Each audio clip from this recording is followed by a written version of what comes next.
The Selfish Path to Romance. Download Chapter 1 for free at drkenner.com. And I want to welcome Wanda to the phone right now. You have a problem with a coworker? Well, several, actually. Okay, several coworkers or several? I was never one to, I would treat everybody nice. I would try to participate. And I've worked where I've worked maybe 14 or 15 years. And I would treat everybody nice. I used to go to the parties. I used to participate in everything. But when it just seems like birthdays came around, they celebrated the same people. Nobody else got celebrated. I stopped doing it after so long, Right. And I was always the type of person anyway to do my work and just go home. Right. I was that type of person anyway. I'm not extrovert, I guess you would say. Anyway, so I was being nice, and trying to get along. Yeah. But when I saw they already had made a difference in me, I left them alone, completely, You mean when they... I speak and everything, but I don't get involved in nobody's business, personal, nothing. I do my work, get out of there, and I do my work right. And, but over the years, like I said, I live a quiet lifestyle. I stay to myself for the most So what's part. happening? You're saying... Because I moved, too, during this time when I started working there. Oh, you moved during this time. I moved, okay. While I was working. Let me sum up what I hear so far, Wanda, which is that you've been at the same place for a long time, and you used to feel like you fit in more. You would go to the parties, you would celebrate birthdays, but then you saw that there were only a select core group of people who were basically were the favorite child. Celebrated. Right. So it's like being in a family. Right. They celebrate themselves. And the other people are kind of in the background. And you're one of the people that was in the background. And so the question is, what do you do? How do you reconnect with them? Or how do you manage the situation? What would you like some help with? I don't want to reconnect with them. I had made my decision. They're not my friends. What people you work with are not your friends. I had made that decision a long time ago, and I'm not about to change it at my age. Yeah. I'm not concerned about that. My thing is to just work in peace. That's my thing. So where is the conflict right now that you'd like some help with? Correct. Oh, where is the conflict? What are they talking behind your back? Yeah, they're verbally, and I can't even be sure. Because I don't even know them. You understand what I'm saying? Okay, so let me give you some... Nobody's gotten in my face, because they know I will get you out. Okay, I'm not concerned with the physical, but I'm still careful, because I still know there are some people who think they will try anything, But I'm hearing that. Yeah, I'm hearing they won't do that anyway. They don't want to lose their job. They don't want to go to jail. I mean, they won't do that type of thing. So you're not worried about any fist fights or I'll meet you on the hill, Wanda type thing? Not necessarily? You think there's one person who would start a fist fight with you or a fight, physical? No. They would have done that a long time ago. Okay. So basically, how many people are you working with? Just ballpark. Oh, wow. It's not probably maybe 60. 60? Yeah, 50, 60, yeah. Okay. And I'm in a building with I'm in a building now with another office, including our office. Yeah, our office is pretty big. It's like 50 people. Okay. Let me tell you what I would do in that situation, and maybe it will give you some ideas, maybe not. Hey, I got to interrupt this because we've got to pay some bills. 30 seconds, that's it. A very quick ad, and then Ellen will be back. Romance. I wish I knew more about what girls want from a relationship. Boy, I wish I knew more about what I want. Where's that ad I saw? Here it is. The Selfish Path to Romance, a serious romance guidebook. Download Chapter 1 for free at selfishromance.com and buy it at amazon.com. The Selfish Path to Romance. That is interesting. Let me tell you what I would do in that situation, and maybe it will give you some ideas, maybe not.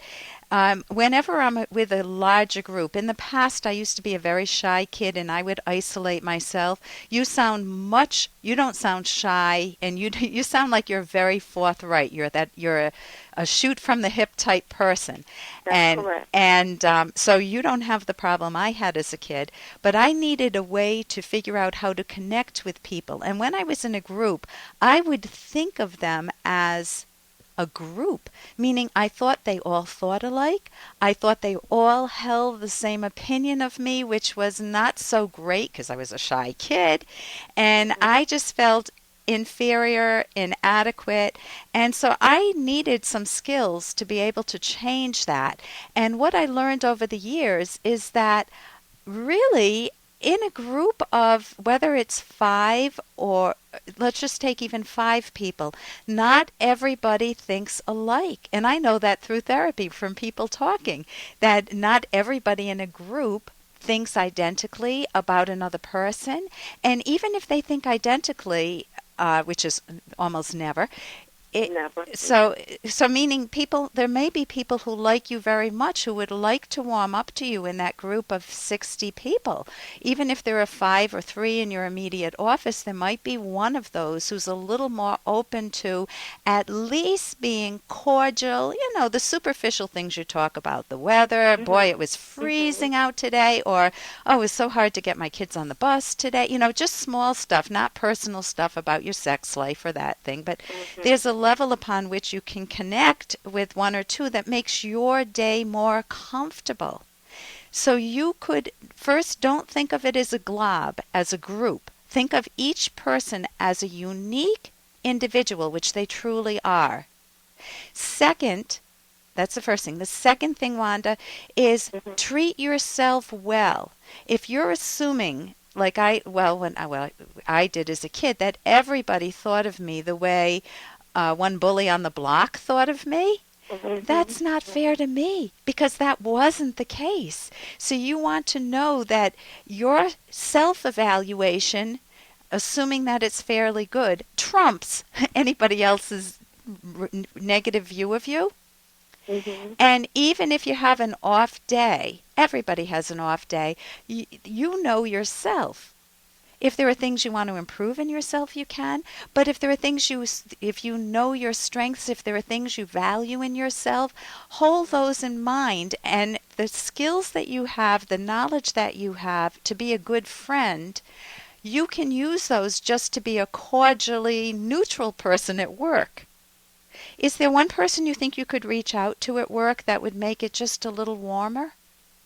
Yeah, there's one person that I speak with, but it's basically about religion and that. A couple, maybe a couple. Well, then you can connect, find a way. I started a class at the gym, Pilates, and I probably won't continue, or just rarely, but I started it. And when I sat down, I many times keep to myself, but this time I turned around and I started talking with the woman next to me, Simone. She's French, and we were speaking in French a little bit. I spoke to the woman on my other side, and we chatted just a little bit. How do you think that class felt? Much better. Much better. And it probably took about 3 minutes of conversation, nothing conversation between us. So if you think of it that way and don't lump them as a group, you can enjoy it more. And you can throw your own birthday party. I remember one secretary at work was leaving and she threw herself a going away not a birthday party. And I just carried that. I didn't need to make it seem like that was the focus of things. I just wanted you to understand my history. Okay, and I know we're right at the end of time. So my main advice is value yourself and connect with 1 or 2 good people at work to make it enjoyable for yourself, Wanda. And here's a little more from Dr. Kenner. Well, Mrs. Breelove. Hi. I know you don't want me here, and I don't want to be here, but I can't stay away. So I got a little drunk and came over. Excuse it, please. You're very welcome. Like a skunk, I know. Mrs. Breelove knows everyone, knows even me. Christine, have you got anything in the house to drink? Any little thing at all. I'm not the fussy type. I prefer bourbon and water, but any little thing will do. And you can tell what state she is in. Not a good one. That's from the movie The Bad Seed. And are you trying to run away from problems by drinking? Are you self-medicating? Are you feeling like to face your problems would just completely destroy you? Well, when you drink, you know what's happening. You're blinding yourself. It's like trying to go through a very bad snowstorm and using as an aid blinders. You put blinders over your eyes and you say, that will help me, because if I don't see it, then I won't know how bad the snowstorm is, and you're trying to drive. That's not going to help. And that's the same thing that alcohol does to you. When you put blinders over your mind and you drown it in alcohol or other substances, whether they're prescription drugs, and I don't mean medically needed helpful prescription drugs, I mean abuse, then you're your own worst enemy. And they say pills don't teach skills, neither does alcohol. And how do you use your mind in a better way to get through that psychological snowstorm in your life? You want to keep your eyes open and learn the skills to make your life better. For more Dr. Kenner podcast, go to drkenner.com and please listen to this ad. Here's an excerpt from The Selfish Path to Romance, the Serious Romance Guidebook by clinical psychologist Dr. Ellen Kenner and co-author Dr. Edwin Locke, who's world famous for his theories in goal setting. Surprises do not have to involve white lies. For example, you can invite your best friends to meet you for dinner on a special occasion without telling your partner. Or you can surprise your partner with a small, thoughtful gift. Or you can have a hot bath ready when your partner comes home from a hard day. But here's a critical caveat. Be sure you know your partner's attitude towards surprises before you consider one, and more specifically, what kinds of surprises your partner likes and does not like. A surprise dinner with friends might not be appreciated, whereas a surprise gift might delight your partner.